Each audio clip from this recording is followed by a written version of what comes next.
오늘 우리에게 주신 말씀은 마가복음 7장 24절에서 30절 말씀입니다. 마가복음 7장 24절에서 30절 말씀입니다. 번갈아 가며 읽겠습니다. 제가 먼저 읽겠습니다. 예수께서 일어나사 거기를 떠나 두로 지방으로 가서 한 집에 들어가 아무도 모르게 하시려 하나 숨길 수 없더라.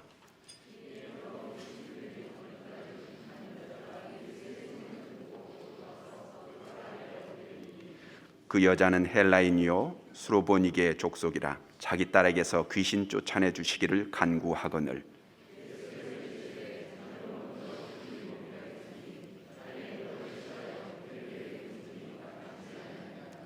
여자가 대답하여 이르되 주여 올소이다마는 상 아래 개들도 아이들이 먹던 부스러기를 먹나이다.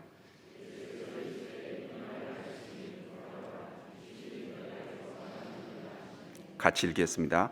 여자가 집에 돌아가 본즉 아이가 침상에 누웠고 귀신이 나갔더라. 아멘. 산을 옮기는 믿음 두 번째 시간입니다.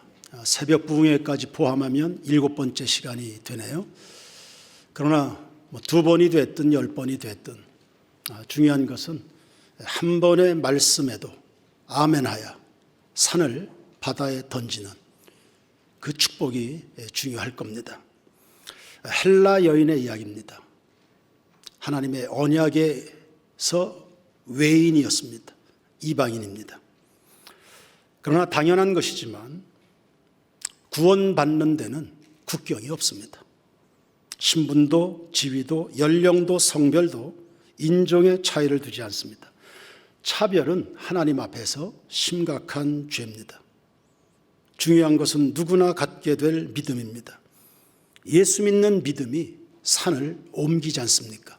하나님이 세상을 이처럼 사랑하사 독생자를 주셨으니 이는 저를 믿는 자마다 멸망치 않고 영생을 얻게 하려 하심이라.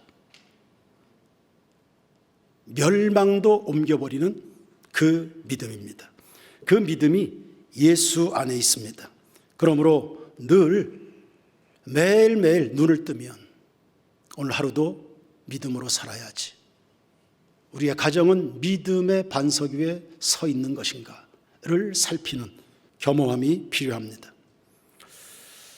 어느 날 예수님이 두로 지방을 방문해서 한 가정에 머물게 되셨습니다. 두로에도 예수를 아는 사람은 더러 있었을 텐데요. 유독 이 가정이 예수를 모신 겁니다.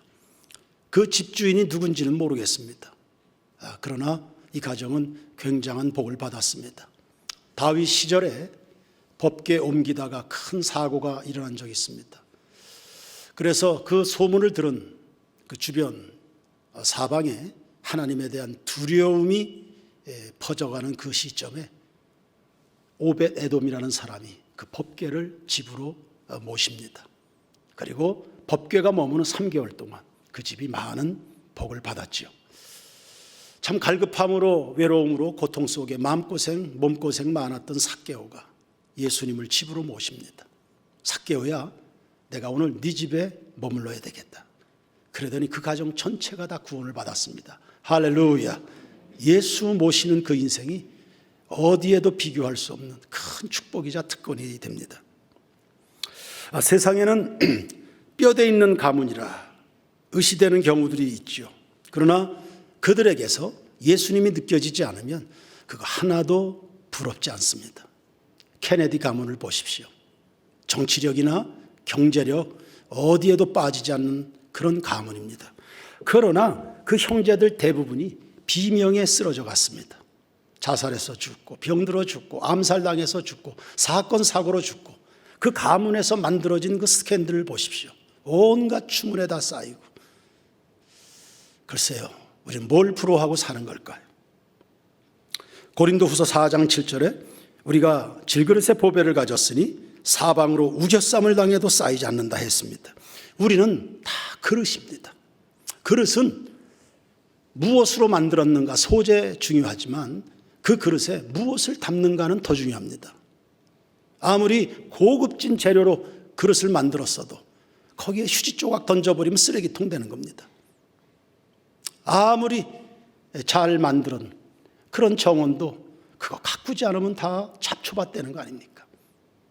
우리가 비록 못난 질그릇 같아도 거기에 금반지, 금목걸이, 금팔찌 이런 것들 담아놓으면 그 보석함이 됩니다. 그러니까 그 보석이 그릇마저도 빛나게 한다는 것을 말씀하는 겁니다. 학개서 2장 7절에 예수는 만국의 보배라, 베드로전서 1장 19절에 예수의 피는 보혈이라 했습니다. 베드로후서 1장 4절에 예수의 말씀은 보배롭고 지극히 큰 약속이라 했습니다. 여러분들이 중심으로 이 예수를 아멘하고 나의 구주 나의 하나님으로 모시고 살면 귀족이 따로 있는 겁니까? 그러니 오늘날의 내 형편들을 따져가면서 스스로 작아지지 않기를 바랍니다. 연약하면 연약할수록, 아니 나의 부족함을 느끼면 느낄수록 오히려 여러분 속에 계시는 그 위대하신 그 예수 자랑하면서 찬양하면서 기뻐하면서 예배하면서 그렇게 살아가게 되길 주의 이름으로 축원합니다. 두로에 계실 때 한 여인이 예수님께 나왔습니다. 예수님은 본문에 있는 것처럼 조용히 계시고 싶었습니다. 그러나 숨길 수가 없었다 했습니다. 어떻게 알고는 여인이 찾아왔네요. 사모함이 특심하다 보면 예수 만나게 되는 겁니다. 길을 찾게 되는 겁니다. 구하라 얻을 것이고 찾는 이가 찾는다 하지 않습니까? 사모하면 찾는 겁니다. 사모하는 사람에게 보이는 세상, 그게 하나님의 나라 세계입니다. 예수는 빛이십니다. 태양을 숨길 수 있습니까? 태양을 우리 손으로 가릴 수 있는 겁니까? 못합니다. 그러니 그분이 저 베들레헴 시골에 저 나사렛 총구석에 그분이 계셔도 그분의 생명성, 그분의 존재성, 그분의 위대성, 이거는 감출 수가 없는 겁니다. 그래서 세상 어디에나 다 갈급한 사람들, 죄인들이 다 수두룩한데 다 예수님 만나야 되고 예수님 필요로 하고 주님께 나와야 되는 거죠. 갈급한 영혼들은 다 찾아 나오게 되어 있습니다. 자석에 그냥 철이 가서 들러붙듯이 말입니다. 그러니 성도 여러분 속에 중심의 예수 붙들고 살아가십시오. 세상 많은 사람들이, 어쩌면 모든 사람들이 다 여러분 필요로 할 겁니다. 우리 세인교회 예수로 충만하길 축원합니다. 정술에서부터 발끝까지 예수가 없는 것이 하나도 없는, 예수가 아닌 것이 하나도 없는 예수 교회를 이루어 보십시오. 모두가 다 예수 싫다, 기독교 반대한다, 교회들 꼴보기 싫다 그래도 여러분 속에 살아 역사하시는 예수가 계시면 영혼들이 구름대같이 몰려오게 될 줄로 믿습니다. 여인의 형편이 아주 곤고했습니다. 딸이 더러운 귀신이 들렸으니까요. 얼마나 힘들었을까요? 이런 것들 겪어보지 않은 사람은 그 고통 모를 겁니다. 세상에는 다방면의 의사도 많고 치료제들도 많습니다. 그러나 영혼을 다루어주는 사람은 없잖아요. 영혼을 다루어주는, 영적인 병을 치료해주는 사람이 어디 있습니까? 세상 어디에서, 어느 회사에서 어떤 백신이, 어떤 의사가, 어떤 학교가 그것을 다뤄줍니까? 그래서 답이 없으니 절망인 겁니다. 결국은 다 절망인 겁니다. 그래서 불안한 거죠. 그래서 괴로운 겁니다. 그러나 절망만 하고 있을 일도 아닙니다. 이 여인은 병든 자녀 때문에 예수님을 찾게 됐습니다. 여러분, 오늘은 설교 마친 후에 여러분 자녀들 위해서 축복 기도합시다. 우리 자녀들은 다 멀쩡한지요? 이 시대에 살아가는 자녀들은 다 멀쩡합니까? 며칠 전에 사무실로 전화가 왔습니다. 우리 애가 초등학교 4학년인데 하루 종일 스마트폰 붙들고 있습니다. 기독학교에 받아주실 수 있습니까? 아버지는 교회 안 다니는 사람이었습니다. 애 엄마는 교회를 다니는 모양이에요. 하루 종일 스마트폰에 사로잡혀서 사는데 이 아이를 보낼 수 있을런지요? 우리의 자녀들은 다 성합니까? 몸과 마음이 다 멀쩡합니까? 우리 아이들 위해서 오늘은 설교 마치면 여러분 기도하시기 바랍니다. 사람마다 예수 믿게 된 동기는 다 다르지만 자식들의 한계 때문에 답을 찾다 찾다가 예수를 만나서 큰 믿음으로 발전하는 경우들이 많이 있습니다. 그러고 보니까 딸이 병들었다, 아프다, 몹시 고생한다. 이것이 영원한 은혜에 이르는 통로가 된 겁니다. 만일 이 딸이 별 탈 없이 지냈다면 예수님에게 찾아 나왔을까요? 나사렛 예수, 그 시골뜨기, 그 목수 출신, 관심 없었을 겁니다. 그런데 비참한 지경에 놓이다 보니까 인간의 한계 선상에서 지존자 존재에 대한 인식에 눈을 뜨면서 이 사람이 새로운 세계를 보게 된 겁니다. 오늘 찬양 가사 보니까 새로운 세상이 열렸다. 하늘나라 세상이 열렸네. 세상에는 다른 힘으로 살아갈 수 있는 방식이 있다는 것을 알게 된 겁니다. 우리가 살아가는 이 세상, 다른 나라가 있다, 다른 세계가 있다, 다른 손길이 있다, 다른 음성이 있다, 다른 진리가 있다, 다른 지식이 있다. 이거 알게 된 겁니다. 그러므로 생각을 하게 됩니다. 뭐가 진정한 복일까? 정말 그거 모르는 겁니다. 편안하고 형통한 일상을 누구나 추구합니다. 그거 감사하죠. 늘 편안하다, 얼마나 감사해. 그러나 그게 다 꼭 복일까요? 그거 모르는 일입니다. 오늘 사업에 실패했습니다. 자식 문제 때문에 소갈이 합니다. 식구들 중에 하나가 중병에 시달립니다. 뭐 하나 제대로 되는 일이 없이 그냥 지질이 고생만 합니다. 그러면 다 그것이 불행입니까? 그렇지 않습니다. 그거 모르는 일입니다. 낭패와 실망당한 뒤에 누구를 찾는가? 그때 누구를 만나는가? 예수께로 나옵니다. 십자가 은혜 받으려고 주님께로 옵니다. 낭패를 만나지 않으면 항복합니까? 인생이 고달프지 않으면 그 교만한 마음을 어디서 다룰 수 있겠습니까? 사업에 늘 승승장구해 보십시오. 어쩌면 죽을 때까지 예수 한번 부르질 못하고 그냥 지옥불로 향하는 사람들도 있을 겁니다. 탕자가 아버지 유산을 다 챙겨가지고 나갔습니다. 도루로 성공해 보십시오. 그가 아버지께로 돌아오는지. 아버지 생각이나 하겠습니까? 요즘의 자식들과 뭔 다를 바가 있습니까? 우리도 다 자식 시절을 지나고 있지만, 우리도 다 자식이었고 어느 부모님 밑에 우리도 다 자식이었지만, 내 모습에 이 모습의 자식이나 탕자나 뭐가 다를 바가 있습니까? 이웃 회사의 신우 회장 집사님이 저에게 이런 이야기를 들려줬습니다. 목사님, 저희 직원들은 그냥 뭐 연봉이 그만 하니까 먹고 사는 데는 지장들이 없습니다. 그래서 간절함이 없습니다. 모두가 꼭 그렇겠습니까만서도, 그러나 예수 믿는 이 신우회 동료들조차도 애절함이 없습니다. 불로 치자면 빛은 나는데 열은 없습니다. 그렇잖아요? 어떤 집의 벽난로를 보면 그냥 가짜 불빛만 이렇게 흔들리는데, 가짜 불빛만, 곁에 가면 열은 하나도 없는, 그 예수는 믿는 것 같고 교회 생활을 한다고 그러는데 안에는 영적으로 활성화가 되어 있지 않는, 사람의 생명이 소유에 넉넉한 데 있는 게 아니라고 주님은 말씀하셨는데, 그냥 사는 게 그냥 그저 그 정도니까 뭐 아쉬운 게 있는가? 하나님 앞에 목마름이 없다. 하나님 나라에 대해서, 그분의 뜻에 대해서, 그분의 역사가, 그분의 손길이 이 땅에 더 확산되어야 되는데 목마름이 없다. 하나님이 우리를 직장에 보내셨다면 직장 복음화하라고 보내셨을 텐데 목마름이 없다. 목마름이 없다. 하나님의 뜻에 대한 관심이 없다.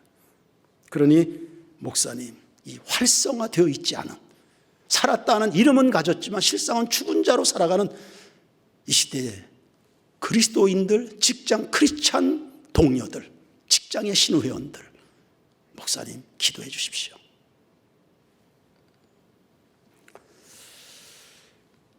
집안에 작은 걱정이라도 하나 생기면 그냥 감사하십시다. 그리고 그것으로 예수님께 나가는 기회로 삼으시기를 바랍니다. 모든 것이 다 편해서, 그래서 그런데도 부르짖는 사람들이 몇 명이나 될까요? 뭐 더 예쁘게 사랑스럽게 축복스럽게 신앙생활하는 교우들이 뭐 99%입니다. 그런데도 간혹 보면 아쉬운 게 그렇게 새벽마다 와서 기도하던 아무개는 또 아무개 성도는 또 아무개 성도는 세월이 흐르면서 복잡했던 거 힘들었던 거 다 수습이 되고 자식들 하나하나 그 뒷바라지 하느라고 죽을 고생했는데 자식들 하나하나 성장하고 나가서 직장 잡고 돈 벌어오고 이제는 예배 시간에 그 얼굴 보기도 힘든, 이거 우리의 솔직한 현 주소 아닙니까?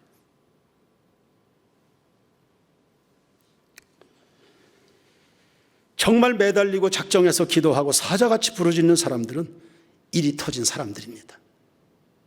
그래서 참 우스운 일인데 안 보이던 성도가 새벽 예배에 나오면 꼭 물어보잖아요. 무슨 일이 생겼냐고. 예, 슬픈 현실이죠. 그냥 새벽에 기도하는 게 일상이 되고 밤새 부르짖는 게 그냥 우리의 호흡처럼 돼야 되는데 뭔 일이 생겼어요. 오래전 나이 드신 부부가 있었는데요. 걱정 없이 살던 분들입니다. 뭐 점잖은 분들입니다. 예배 시간에 뭐 통성기도 한다 뭐 이런 거 없던 분입니다. 뭐 통성기도 안 해서 문제가 많다 뭐 이런 말은 아닙니다. 하여튼 뭐 성향 자체가 점잖은 분들이셨습니다. 그런데 그 부인이 폐혈증으로 사경을 헤매게 됐습니다. 그랬더니 서울의 그 대형 병원, 대학병원, 그 대학병원에 중정이 있지 않습니까? 조그만 정원.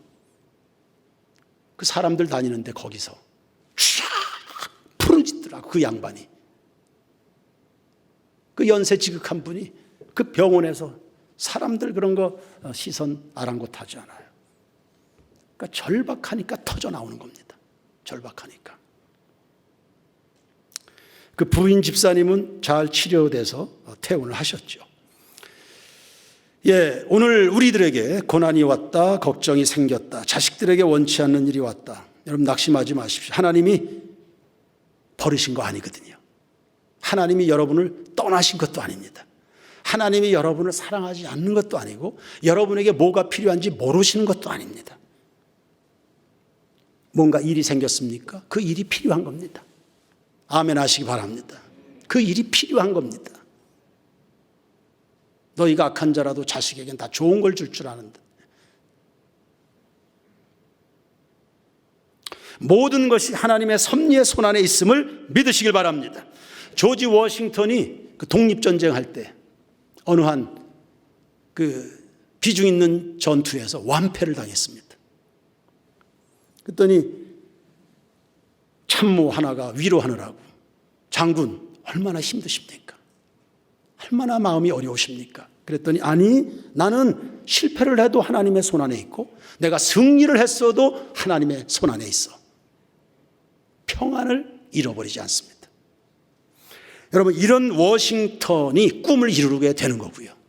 이런 워싱턴이 미국의 초대 대통령, 그 거대한 나라 미국을 그 사람에게 맡기시는 겁니다. 하나님이. 오 주님, 우리 대한민국 오늘날 불쌍히 여겨주셔서 이런 대통령을 세워주시옵소서. 청와대를 기도실로 만들어갈 그런 사람들.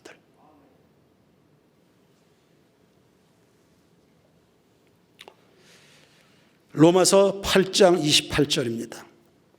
다 같이 우리 한 목소리로 큰 소리로 한번 읽어보십시오. 시작.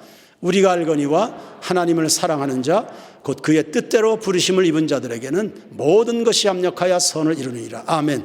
그냥저냥 읽지 마시고 다시 한번 아멘 하는 마음을 가지고 큰 소리로 다 같이 시작. 우리가 알거니와 하나님을 사랑하는 자 곧 그의 뜻대로 부르심을 입은 자들에게는 모든 것이 합력하여 선을 이루느니라. 한 번 더 시작. 우리가 알거니와 하나님을 사랑하는 자 곧 그의 뜻대로 부르심을 입은 자들에게는 모든 것이 합력하여 선을 이루느니라. 아멘. 우리가 알거니와 여러분이 아는 건 뭡니까? 다 대학들 웬만하면 나오셨을 텐데 본문 띄워놓으세요. 로마서 8장 28절. 여러분이 아는 게 뭡니까? 여러분이 아는 게 하나님에 대해서 아는 건 뭡니까? 여러분 자신에 대해서 아는 건 뭡니까? 자식들에 대해서 아는 게 뭡니까? 오늘 우리가 직면해 있는 상황에 대해서, 국가적 현실에 대해서 여러분이 알고 있는 거 뭡니까? 우리가 알거니와 하나님의 손길, 섭리, 그분의 뜻 알고 있는 게 뭡니까? 우리가 알거니와 하나님을 사랑하는 자, 하나님은 사랑하십니까? 하나님 사랑하십니까? 정말 하나님 사랑하십니까? 그분이 여러분의 생명이십니까? 하나님을 사랑합니까? 우리의 사랑은 시시각각 시험을 받습니다. 하나님 사랑하십니까? 곧 그의 뜻대로 부르심을 입은 자, 내 인생이 하나님께 부르심을 받은 소명을 가진 인생이다, 이런 건 알고 있습니까? 그러니 내 인생의 주인이신 그분의 뜻대로 살아가야 될 텐데 내가 누군지는 알고 있습니까? 어디를 향해서 무엇 때문에 오늘도 살아가야 되는지는 알고 있습니까? 우왕좌왕되는 세상입니다. 내 인생, 개인의 인생을 들여다봐도 엎치락뒤치락합니다.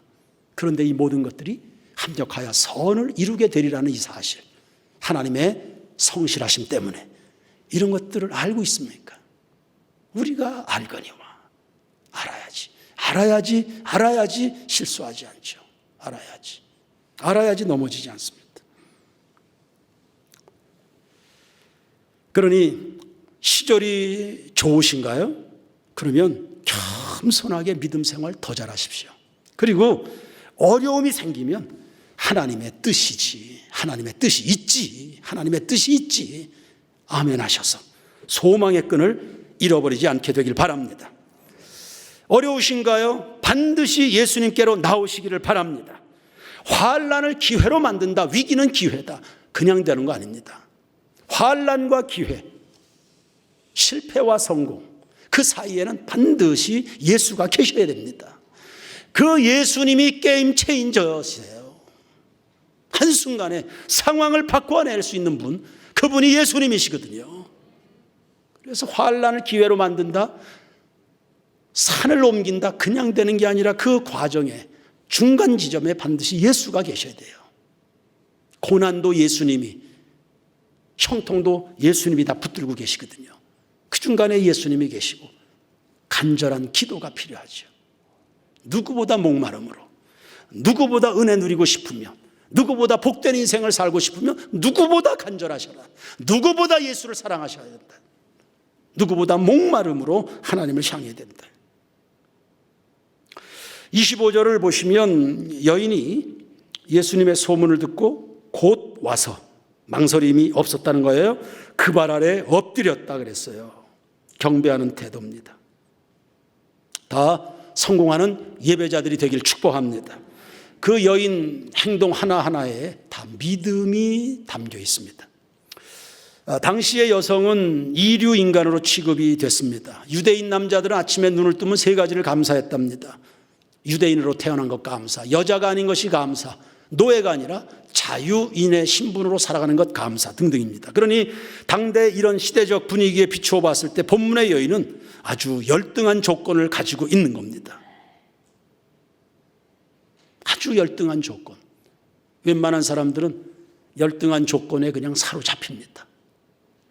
참 못났다, 선천적으로 가지고 나온 게 없다, 상황이 좋지 않다, 열등한 조건에 그냥 다 이렇게 묻힙니다. 그러나 여러분, 열등한 조건이 많으면 많을수록 예수님께로 나와야지. 그러면 나와야지. 약할 때 강함 대신에 나의 보배가 되신 주 나의 모든 것.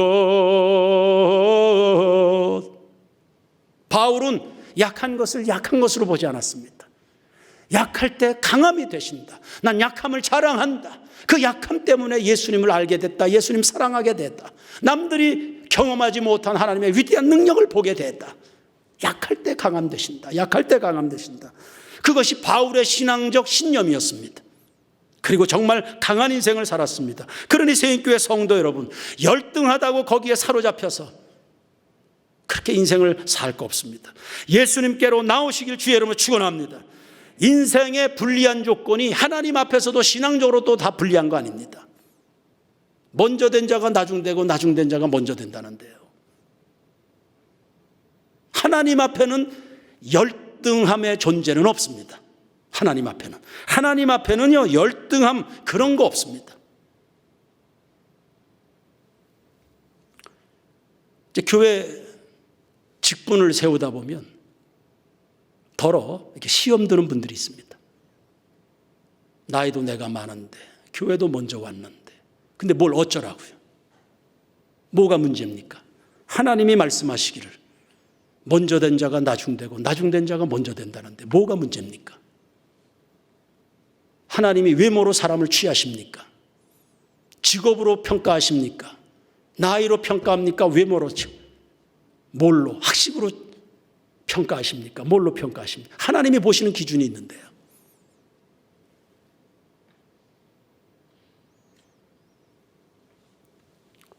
인생에 불리하다. 뭐가 불리합니까? 하나님이 여러분과 함께 하시는데 뭐가 불리합니까? 히브리서 4장 16절 그러므로 우리는 긍휼하심을 받고 때를 따라 돕는 은혜를 얻기 위하여 은혜의 보좌 앞에 담대히 나아갈 것이니라. 그러니 시시각각 예배당 찾는 것은 얼마나 중요합니까? 예수 앞에 나오면 모든 죄 사하고 주의 품에 안기어 편히 쉬리라. 예수 앞에 나와서 은총을 받으며 마음의 기쁨 넘치어 감사하리라. 우리 주만 믿으면 모두 구원 얻으며 영생복락 면류관 확실히 받겠네. 할렐루야. 그러니 오늘 여러분 잘 오신 거죠. 주일에 우리가 예배하지 않으면, 예배당에서 성도들과 교제하지 않으면 지금 이 시간 어디서 뭐 하겠습니까? 뭐 하겠습니까?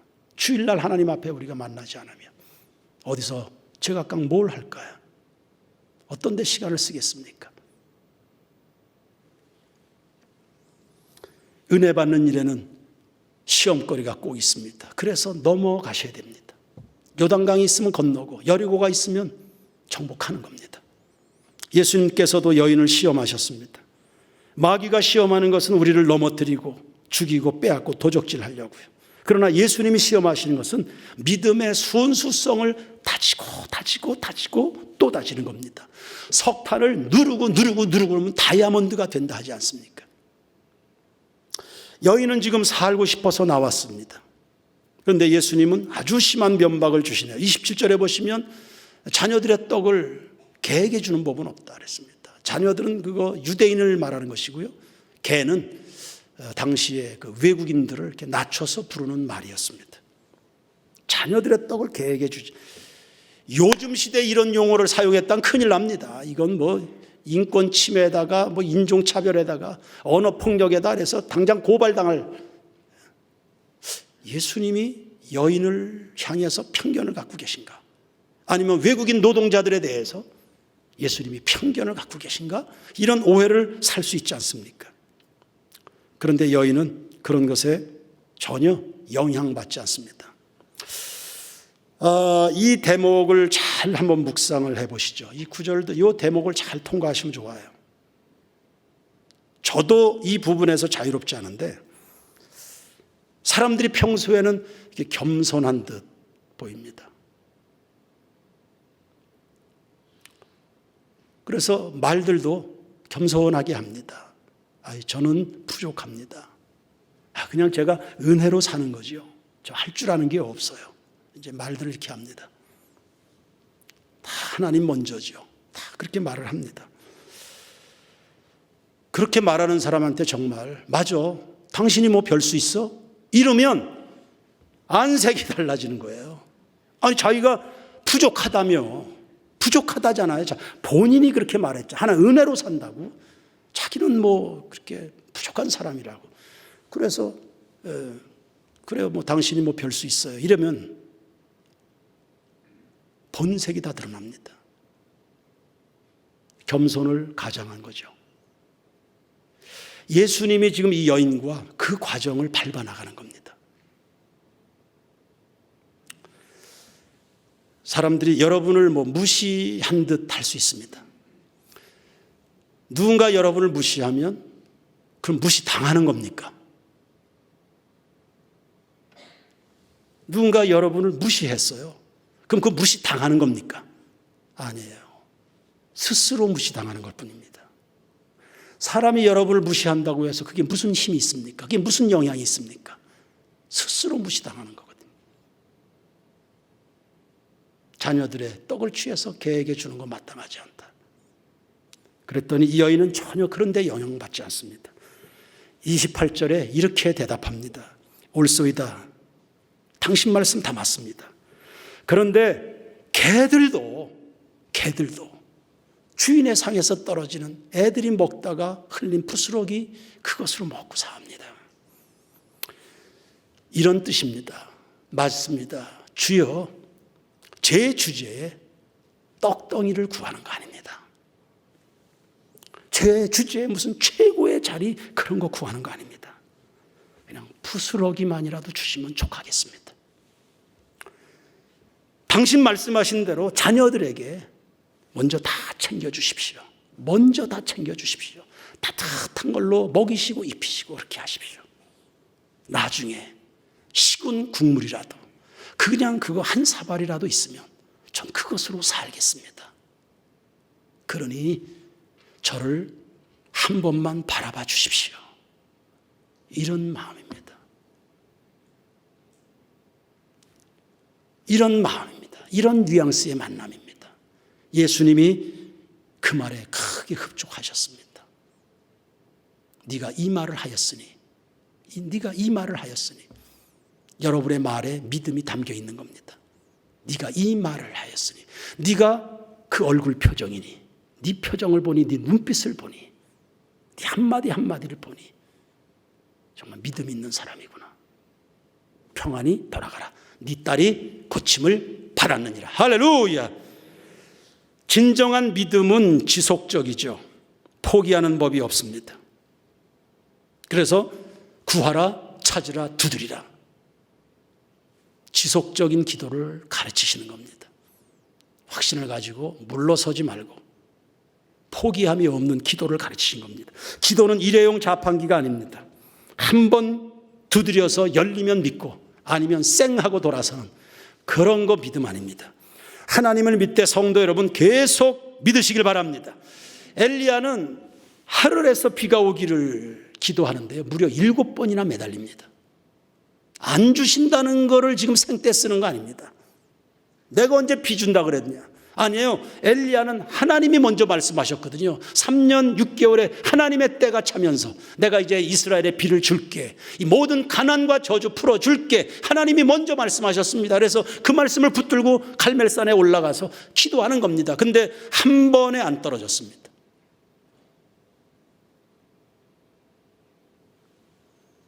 엘리야는 민족을 사랑하는 만큼 매달린 겁니다. 하나님의 뜻이 이루어지고 내가 하나님의 종인 것이 증명이 될 때까지 매달린 겁니다. 내가 이 민족을 사랑해서 지금 이 일을 하고 있다고. 이것이 증명될 때까지 하나님 앞에 부르짖은 겁니다. 여러분이 정말로 하나님을 사랑하고 그 뜻이 이 땅 위에 충만하게 편만하게 퍼져가기를 사랑하는 만큼 기도하는 거겠죠. 때와 방법은 언제나 하나님께 있습니다. 선을 이루실 하나님을 절대적으로 신뢰하는 성도들이 되길 축원합니다. 지속성이 순수성입니다. 그게 진실성입니다. 얼마나 견뎌내는가가. 저희들이 2008년에 치악고등학교 학생들에게 아침 간식을 제공하기 시작했습니다. 처음에는 학생들도 그랬고 학교 관계자들도 그랬을 겁니다. 왜 안 그렇겠습니까? 뻔하지요. 얍삽한 교인들이 뭔 또 수작을 부리나 그리 생각하지 않았겠습니까? 그런데 우리는 한 달, 두 달, 1년, 2년, 3년, 5년, 10년 코로나 터질 때까지 그 목요일을 쉰 적이 없습니다.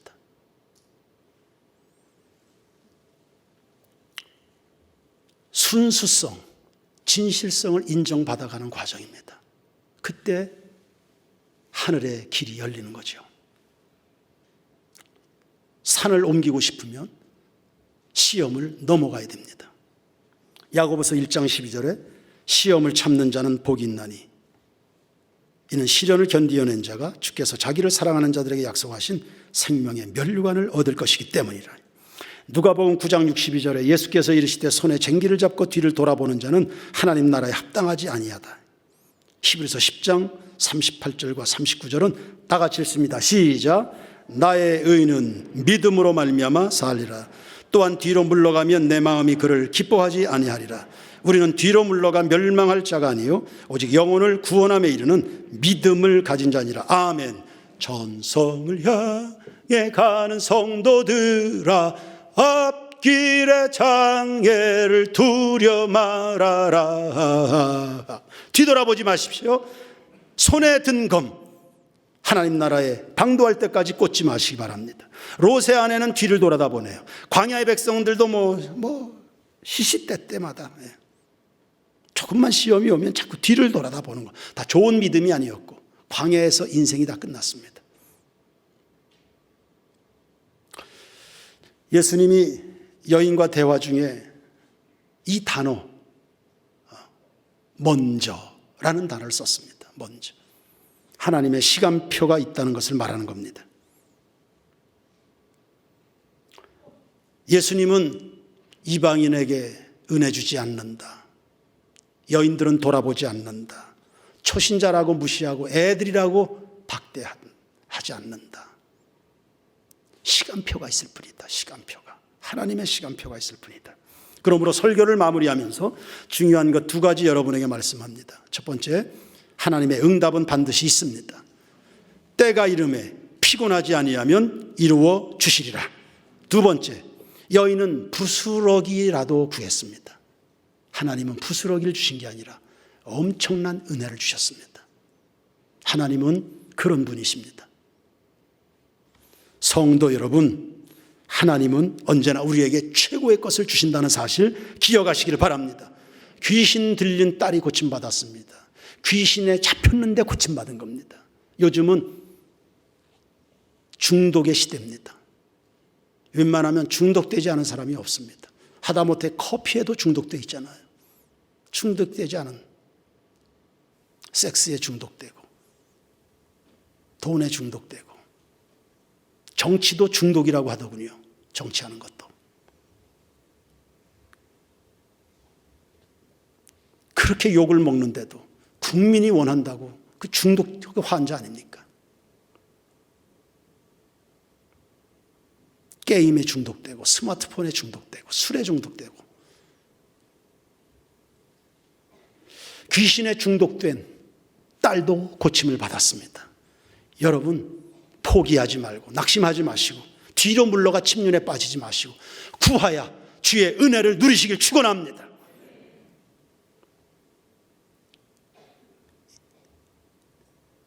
이부 예배 때도 하루 종일 스마트폰 붙들고 사는 그 아이, 그 이야기를 했더니 어떤 교우가 물었습니다. 그래서 목사님, 그 아이 우리 학교 온대요. 그 아이 오면 참 좋겠어요. 그런 이야기 하더라고요. 그 아이 우리 학교 오면 좋겠습니다. 하나님이 새로운 피조를 만드실 텐데.